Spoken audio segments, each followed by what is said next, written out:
Master ने mount Everest की चोटी को देखा। एक विशाल लहर आकाश की ओर उठी।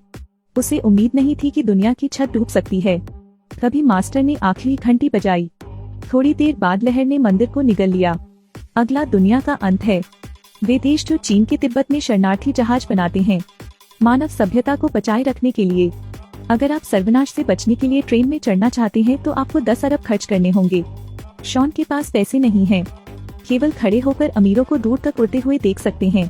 लेकिन शॉन ने हार नहीं मानी। उसने चलने की योजना बनाई और उन्हें एक पिकअप ट्रक मिला। शॉन कार लहराते हुए सामने की ओर भागा। कार में बैठी बूढ़ी औरत ने भी शॉन को देखा, इसलिए उन्होंने अपने पोते से कार रोकने को कहा।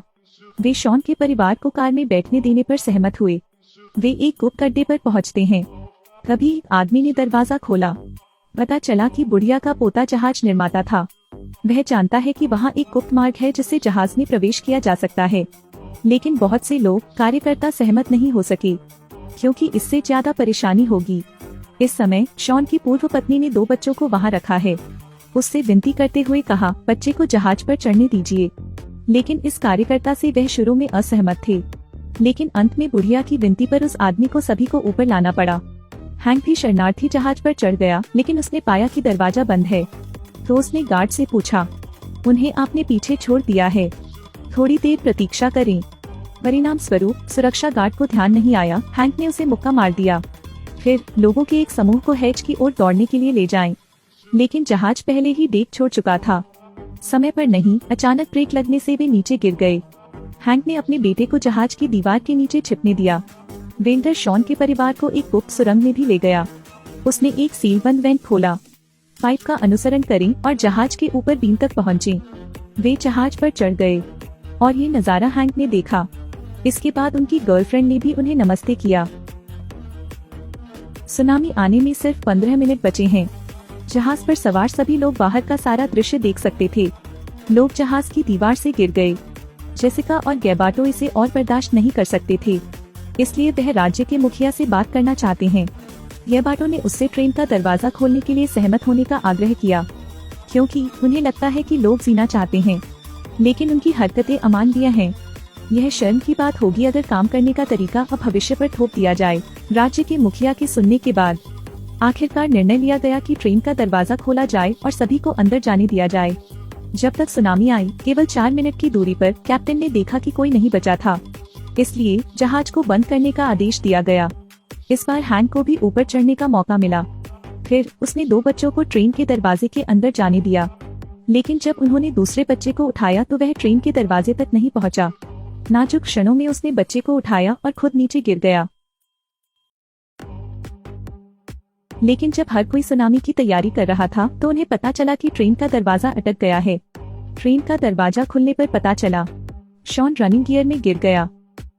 हालांकि वेल्डर घायल हो गया था, फिर भी वह रेंगकर ऊपर आने में कामयाब रहा। दूसरा व्यक्ति इतना भाग्यशाली नहीं है। वह घूमते गियर में फंस गया। वे गियर को घूमने में असमर्थ बना देते हैं। हालांकि कैप्टन को पता था कि समस्या कहाँ है, लेकिन तब तक बहुत देर हो चुकी थी, क्योंकि सुनामी आ रही है।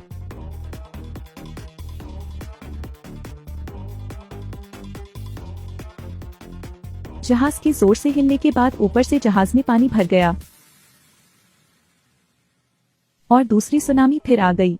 एक हवाई जहाज आ रहा है। हालांकि इससे कोई नुकसान नहीं होता, लेकिन विमान जहाज के रैक से टकराकर दुर्घटनाग्रस्त हो गया। जहाज धारा के साथ बहने लगा। भूमिगत तरंगों की एक और लहर उठी।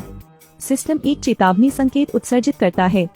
सामने एवरेस्ट पर्वत की चोटी है। कैप्टन ने राष्ट्रपति को बताया। चूंकि ट्रेन के दरवाजे बंद नहीं हो सके, इसलिए इंजन चालू ही नहीं हो सका। यदि ब्रेक नहीं रोके जा सके तो ट्रेन बर्फीले पहाड़ों से टकरा जाएगी। सब मर जाएंगे।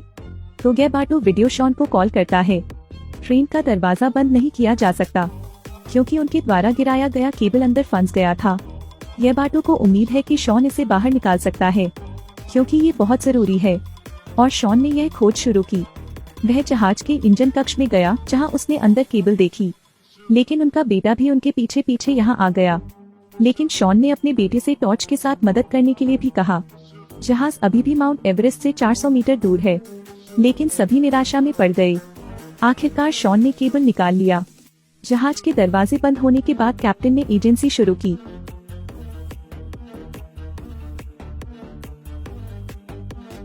पचास मीटर से भी कम दूरी, तो यह फिर भी बर्फीले पहाड़ से टकरा गया। चट्टान टूट गई और चट्टानें गिर गईं।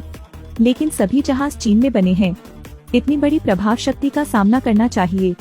फिर इंजन चालू किया गया, जहाज पीछे की ओर चला गया। हर एक प्रसन्न है। कुछ महीनों के बाद सुनामी समाप्त हो गई।